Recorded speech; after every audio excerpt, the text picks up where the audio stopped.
కోనసీమ జిల్లా కొత్తపేట నియోజకవర్గంలో ఆషాఢ శుద్ధ పౌర్ణమి వేడుకలు భక్తి శ్రద్ధల మధ్య ఘనంగా నిర్వహించారు. కోనసీమ తిరుమలగా పేరొందిన వాడపల్లి శ్రీ వెంకటేశ్వర స్వామి దేవస్థానం నుంచి మందపల్లి పార్వతి అమ్మవారికి సాంప్రదాయబద్ధంగా చీర సారే సమర్పించే కార్యక్రమం అంగరంగ వైభవంగా జరిగింది.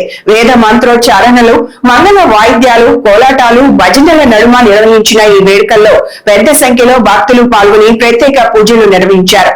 ఆషాఢ పౌర్ణమి సందర్భంగా పార్వతీ అమ్మవారికి శాకాంబరి అలంకరణ ప్రత్యేక ఆకర్షణగా నిలిచింది.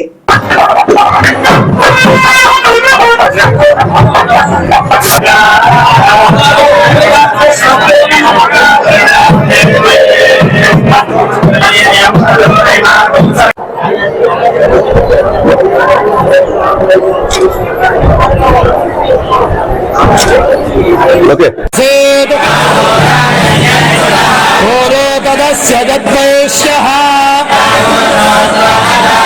చంద్రమా మనసో జాతః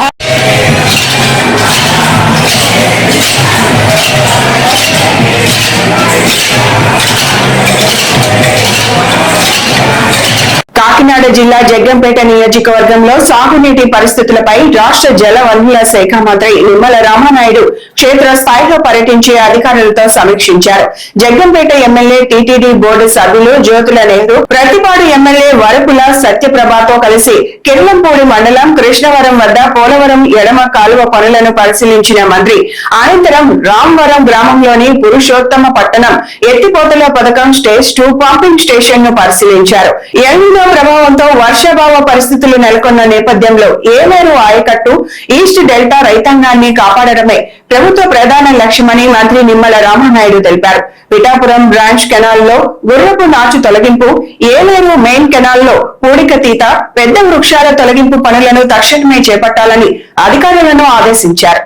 మన గోదావరి డెల్టాకు సంబంధించి ఈస్ట్ డెల్టా, అదేవిధంగా మన ఏలేరు రిజర్వాయర్ కి సంబంధించినటువంటి ఆయకట్టుకి సూపర్ ఎల్నినో దృష్ట్యా రైతాంగాన్ని సేవ్ చేయాలి, ఏ రకంగా ఆదుకోగలుగుతామో అన్ని మార్గాల్లో కూడా మనం ఆచరణలోకి తీసుకుని వ్యవసాయాన్ని ముందుకు తీసుకెళ్లాలని గౌరవ ముఖ్యమంత్రి చంద్రబాబు నాయుడు గారు, ఉప ముఖ్యమంత్రి వర్యులు పవన్ కళ్యాణ్ గారి యొక్క ఆదేశాల ప్రకారం ఏదైతే ఇక ఏలేరు రిజర్వాయర్ కి సంబంధించి నీళ్లు ఇచ్చే పరిస్థితి లేకపోయినప్పటికీ కూడా ఉన్న నీటి వనరుల్నే సద్వినియోగం చేసుకుంటూ 1000 క్యూసెక్కులు ఏదైతే ఇక ఏలేరు రిజర్వాయర్ కి ఇవ్వాలనుకుంటూ ఉన్నామో ఆ నీటి మట్టాలన్నింటినీ కూడా ఎక్కడికక్కడ ఇన్స్పెక్షన్ చేస్తూ కెనాల్స్ ని, డ్రైన్స్ ని ఎక్కడికక్కడ ఇన్స్పెక్షన్స్, తగిన సూచనలు, సలహాలు అధికారులకు ఎక్కడికక్కడ ఇస్తూ ఇంకా మెరుగ్గా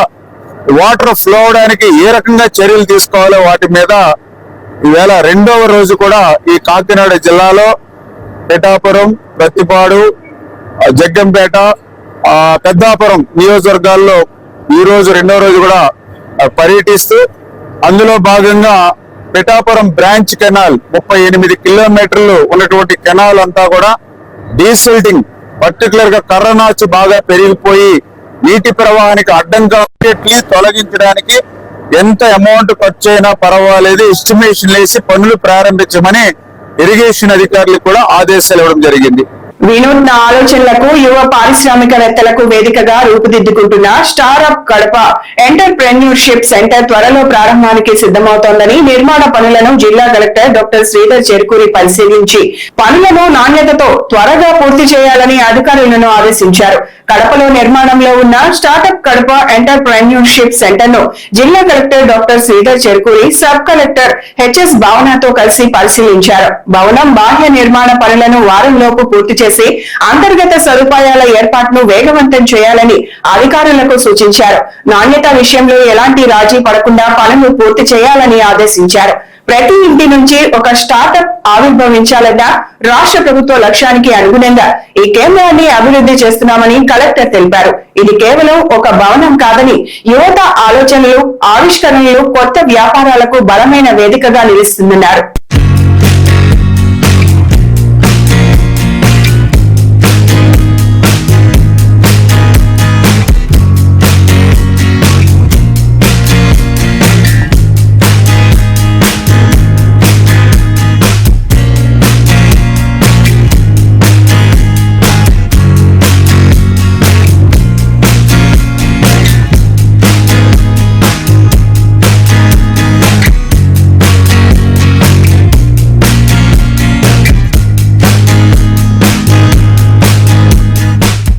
వైఎస్ఆర్ కడప జిల్లాలో మెగా డిఎస్సి అక్రమాలపై సిబిఐ విచారణ జరపాలని కోరుతూ వైఎస్ఆర్ సిపి నేతలు జిల్లా కలెక్టర్ కు వినతి పత్రం అందజేశారు.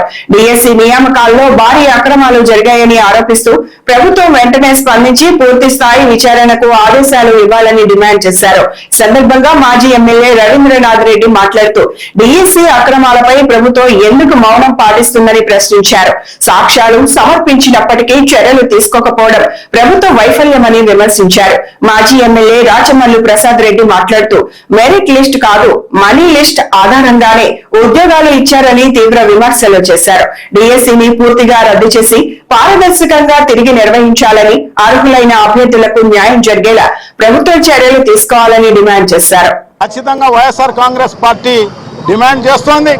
సో తప్పకుండా ఇవన్నీ కూడా ఏదైతే మెగా డిఎస్సి జరిగిందో దాన్ని రద్దు చేయాల్సిన అవసరం తప్పకుండా ఉంది. కొత్తగా మెగా డిఎస్సి జరపాల్సిన అవసరం తప్పకుండా ఉంది. అది కూడా కేంద్ర ప్రభుత్వం ఆధ్వర్యంలో నిన్న పార్లమెంట్లో బిల్లు పాస్ చేసిన దాంట్లో ఉన్న విధంగా వాళ్ళ ఆధ్వర్యంలో జరపాల్సిన అవసరం తప్పకుండా ఉంది. సో అట్లా జరిపి ఎంతమందికి అయితే ఇప్పుడు 16,000 ఉద్యోగాలకే నోటిఫికేషన్ ఇవ్వడం జరిగింది. వీళ్ళు ఎలక్షన్స్లో మేనిఫెస్టోలో మెగా డిఎస్సి అని చెప్పేసి అనౌన్స్ చేయడం జరిగింది. దాదాపు 50,000 ఉద్యోగాలు, టీచర్ ఉద్యోగాలు ఉన్నాయి. అవన్నీ కూడా పూర్తి చేస్తాము అని చెప్పేసి చెప్పిన పరిస్థితి అన్నమాట ఎలక్షన్స్లో. కానీ 16,000కు మాత్రమే ఇవ్వడం జరిగింది.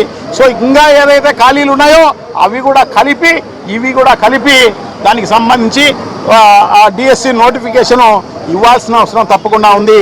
అర్హత కలిగిన వాళ్లకు ఖచ్చితంగా ఉద్యోగాలు రావాల్సిన అవసరం తప్పకుండా ఉంది అని చెప్పి తెలియజేసుకుంటున్నాం. సో అందుకోసమే దీనికి ఈ ఉద్యమాన్ని కొనసాగింపుగా, ఎందుకంటే మొన్న జిల్లా వ్యాప్తంగా ఉద్యమం చేయడం జరిగింది. సో ఇప్పుడు నియోజకవర్గ స్థాయిలో ఉద్యమం చేసే కార్యక్రమం వైఎస్ఆర్ కాంగ్రెస్ పార్టీ చేపడుతోందని చెప్పేసి తెలియజేసుకుంటున్నాం అన్నమాట. సో ఇప్పటికైనా కూడా ఈ విద్యార్థులైతేనేమి, యువత అయితేనేమి ఈ కార్యక్రమాలు అన్ని దానిలలో పెద్ద ఎత్తున దానిలో పాల్గొనాల్సిన అవసరం తప్పకుండా ఉంది. విజయవంతం చేయాల్సిన అవసరం తప్పకుండా ఉంది.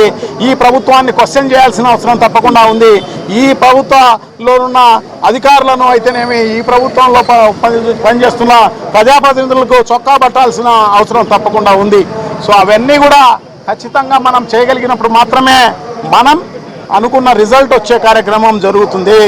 ఏదైతే మనం నిరుద్యోగులకు ఉద్యోగాలు ఇవ్వాలా అని చెప్పేసి చెప్పడం జరిగిందో అవన్నీ కూడా ఖచ్చితంగా జరగాలి అంటే ప్రజల్లో చైతన్యం రావాల్సిన అవసరం ఉంది. విద్యార్థుల్లో చైతన్యం రావాల్సిన అవసరం ఉంది. యువకుల్లో చైతన్యం రావాల్సిన అవసరం తప్పకుండా ఉంది అని చెప్పేసి తెలియజేసుకుంటాం. సో నియోజకవర్గ స్థాయిలో రిలే నిరాహార దీక్షలు అయితేనేమి, తర్వాత మిగతా అవేర్నెస్ క్రియేట్ చేయడం అయితేనేమి, దాని తర్వాత ర్యాలీలు అయితేనేమి, ఇవన్నీ కూడా కొనసాగింపుగా జరిగే కార్యక్రమాలు జరుగుతున్నాయి. ఇవే కాకోకుండా ఈ ప్రభుత్వం దిగొచ్చేంత వరకు ఈ ఏదైతే మెగా డిఎస్సి కొత్తగా అనౌన్స్ చేసి కొత్తగా మళ్ళీ ఈ ఉద్యోగాలు నిరుద్యోగులకు అందరికీ ఇచ్చేంత వరకు కూడా వైఎస్ఆర్ కాంగ్రెస్ పార్టీ పోరాడుతుంది అని చెప్పేసి తెలియజేసుకుంటూ సెలవు తీసుకుంటున్నాం. Thank you. వైసీపీ అరాచక పార్టీ అయితే కూటమి ప్రభుత్వం అసమర్థ ప్రభుత్వం అని కాంగ్రెస్ రాష్ట్ర మీడియా చైర్మన్, మాజీ రాజ్యసభ సభ్యుడు డాక్టర్ నర్రెడ్డి తులసిరెడ్డి విమర్శించారు. వేంపల్లిలో మీడియాతో మాట్లాడుతూ జగన్ పర్యటన, ప్రభుత్వ తీరుపై తీవ్ర వ్యాఖ్యలు చేశారు. వేంపల్లిలో నిర్వహించిన మీడియా సమావేశంలో కాంగ్రెస్ రాష్ట్ర media chairman doctor Narreddy Tulasireddy మాట్లాడుతూ జైల్లో ఉన్న మాజీ మంత్రి సిదిరి అప్పలరాజును పరామర్శించేందుకు వైసీపీ అధ్యక్షుడు వైఎస్ జగన్ వెళ్లడం తప్పు కాదా అన్నారు. అయితే పరామర్శ పేరుతో జన సమీకరణ, బల ప్రదర్శన చేయడం అవివేకమని విమర్శించారు. 2024 ఎన్నికలకు ముందు కూడా ఇలాంటి బల ప్రదర్శనలు చేసిన వైసీపీకి ప్రయోజనం కలగలేదని, 151 సీట్ల నుంచి 11 సీట్లకు పడిపోవడమే ఇందుకు నిదర్శనమన్నారు. ఇలాంటి చర్యలతో వైసీపీపై అరాచక పార్టీ అనే ముద్ర పడుతుందని వ్యాఖ్యానించారు. రాష్ట్రంలో వైకాపా పార్టీ ఒక అరాచక పార్టీగా తయారైంది. అదే సమయంలో కూటమి ప్రభుత్వం ఒక అసమర్థ ప్రభుత్వంగా, చేతగాని ప్రభుత్వంగా, ఒక దద్దమ్మ ప్రభుత్వంగా తయారైంది. తమ పార్టీలకు చెందిన నాయకులు కానీ, కార్యకర్తలు కానీ జైళ్ళల్లో ఉన్నప్పుడు కానీ, ఇబ్బందుల్లో ఉన్నప్పుడు కానీ, కష్టాల్లో ఉన్నప్పుడు కానీ వాళ్ళను పరామర్శించడం, ఓదార్చడం, అవసరమైతే ఆర్థిక సహాయం చేయడం, ఇది ఏ నాయకుడైనా చేయాల్సిన పని. ఇది నాయకత్వ లక్షణం. కాబట్టి ఆ కోణంలో ఆలోచించినప్పుడు జగన్మోహన్ రెడ్డి నిన్నటి రోజు తమ పార్టీకి చెందిన మాజీ మంత్రి సీదిరి అప్పలరాజు గారిని శ్రీకాకుళం జైల్లో పరామర్శించడానికి పోవడం అనేది అది కరెక్ట్, అది సమంజసం, దాన్ని తప్పులు పట్టాల్సిన అవసరమే లేదు. కానీ ఇక్కడ జరిగింది ఏమిటి? పరామర్శ పేరుతో జన సమీకరణ, బల ప్రదర్శన, దండయాత్ర. దేనికి జన సమీకరణ, దేనికి బల ప్రదర్శన, దేనికి దండయాత్ర? జైల్లో ఉండే మీ యొక్క నాయకుని కలిసేదానికి ఈ అవసరమా? 2024 ఎన్నికలకు ముందు జగన్మోహన్ రెడ్డి ఇలాంటి బల ప్రదర్శనలు అనేకం చేశాడు. ఏమైంది? సార్వత్రిక ఎన్నికల్లో 151 సీట్ల నుండి 11 సీట్లకు పడిపోయినాయి. అప్పటికైనా జ్ఞానోదయం కలగాలి కదా.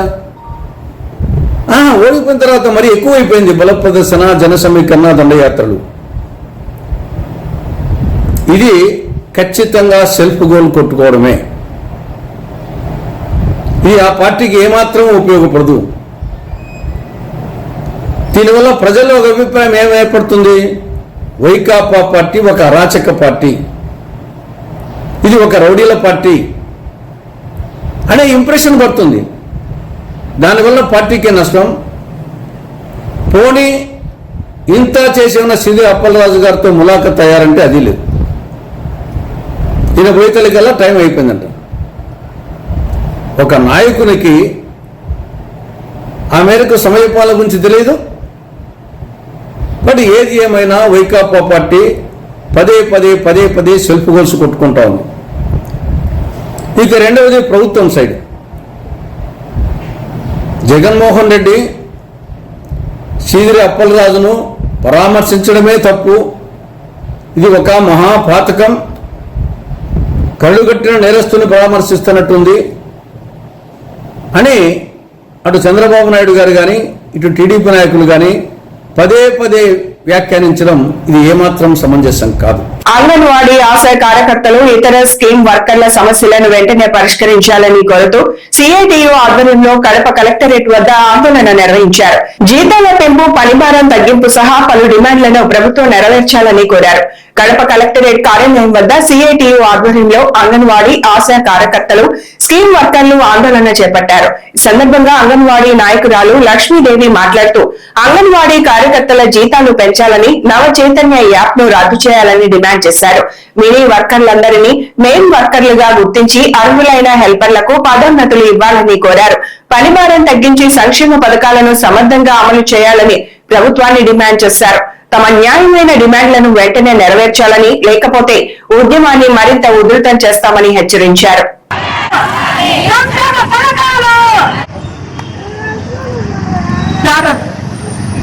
రంగము పోరాటాల రంగము సంగము కార్మికుల రంగము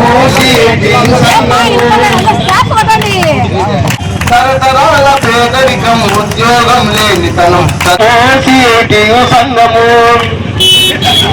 ముద్దు బియ్యం ఇచ్చి బడిలో ముద్దుగా వండాలంటారు. వారానికి 2 సంగము పోరాటాల రంగము సంగము. ప్రజాతంత్ర యువజన సమాఖ్య డివైఎఫ్ఐ కడప జిల్లా కమిటీగా అధికారంలోకి వచ్చిన తర్వాత చూస్తే ఒక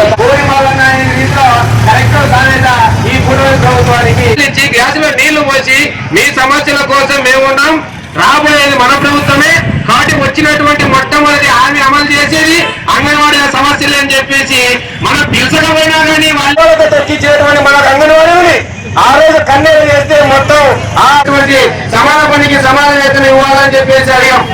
26,000 కనీస వేతనాన్ని పోషించలేని పరిస్థితులలో చాలని జీతాలతో ఏ విధంగా. ఈ వార్తలు ఇంతటితో సమాప్తం. నమస్కారం.